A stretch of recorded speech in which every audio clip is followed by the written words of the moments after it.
What's up, guys? It's Uz here, and I've got another kind of unboxing review video there for you, which is the DC Comics Legend of the Dark Knight graphic novel collection. We've got two more that arrived from Eaglemoss. As you can see, it is Clay and Batman Incorporated. Bit of a difference in the thickness of these two. We've got Clay's quite a lot thicker than Batman Incorporated. And yeah, it's they're very different kind of on the shelf there as well. So let me turn these over so you guys can have a look.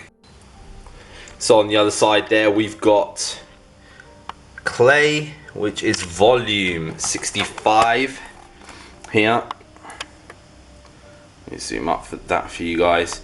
Yeah, volume 65, which is Clay, and it's all about Clayface basically, right? And the chronological order is number 69.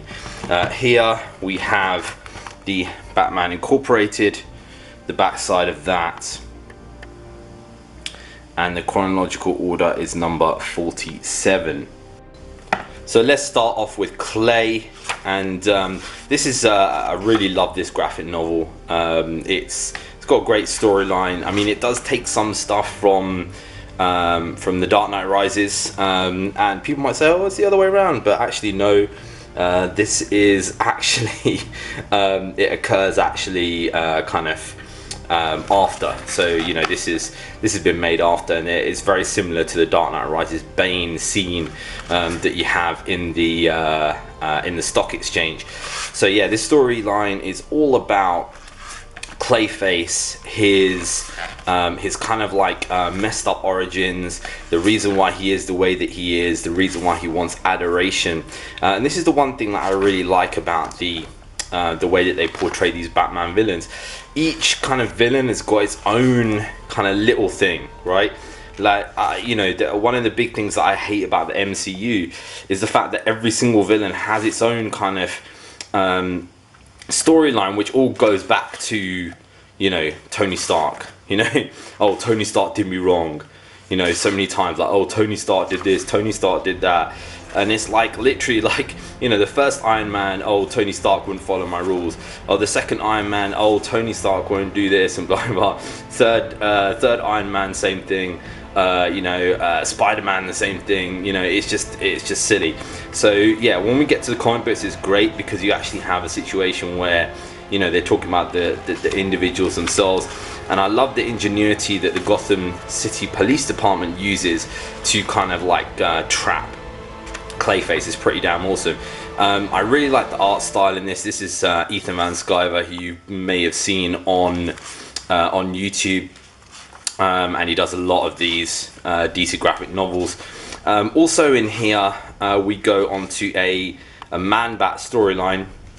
I like the fact that it's got Penguin in this there as well. This is amazing art here, great art for Man-Bat, and the story of Man-Bat and how, like, you know, Man-Bat's dad is like the bad guy, you know, as opposed to the Man-Bat himself. It's like the opposite of Batman. Even Alfred says he's like the opposite of you. So kind of like, you know, the son, which is Bruce Wayne, becoming Batman. You've got the father of the scientist becoming Man-Bat. Really good graphic novel. Definitely check that out if you are interested in Clayface. Now let's go on to Batman Incorporated. Batman Incorporated, this is a weird one for me because the art style changes so many times in this. It's quite difficult to read, right? And one of the things I don't like is the fact that, you know, the art style changes on it. The storyline is okay. It's not the best there, but you know, after you've had all that Goliath storyline, all that kind of stuff there, now you're going into this. It's kind of like, you know, it's not great. But yeah, it's okay. We get some introduction of some new Robins. You know, we get Spoiler. You know, we get Leviathan. Actually, I think this is before. Sorry, this is before all of the Robin Must Die stuff, right? And you know, we got Talia al Ghul playing all of that, and you know, Damian Wayne's still alive and stuff. It's pretty good. It's you know, it's pretty good storyline, but the artwork to me is not particularly great. Let's pop this on the shelf and then you guys can see what they're like. They're definitely going to appear in different parts. So guys, I've put this on the shelf there now. If we go down here, we can see Clay kind of forms part of Robin. You can see there Robin is formed, and if we go back around here, we can see the shoulder of Bane is now almost created. Look how awesome Bane looks there. That part of Batman is almost formed. This is a little bit of a weird one for me because it's kind of like you've got, you know, you basically got Batman Incorporated over there, and then you've got the death of Robin coming all the way over here with all this stuff in the middle, death of the family and all that kind of stuff. The order is a little bit odd.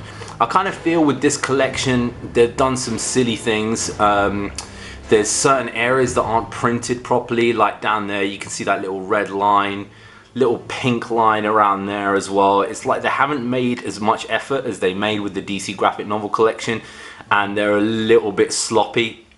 Overall, it's still a great collection if you're a Batman fan. However, yeah, a little bit of slop getting in there. Let me pan back so I can show you guys the entire thing. That is the entire collection so far. Yeah, let me know what you think about the collection so far. What do you think about those graphic novels there as well? You can check out some other videos on the channel, and I will be updating this soon as I get the new graphic novels. Take care, guys.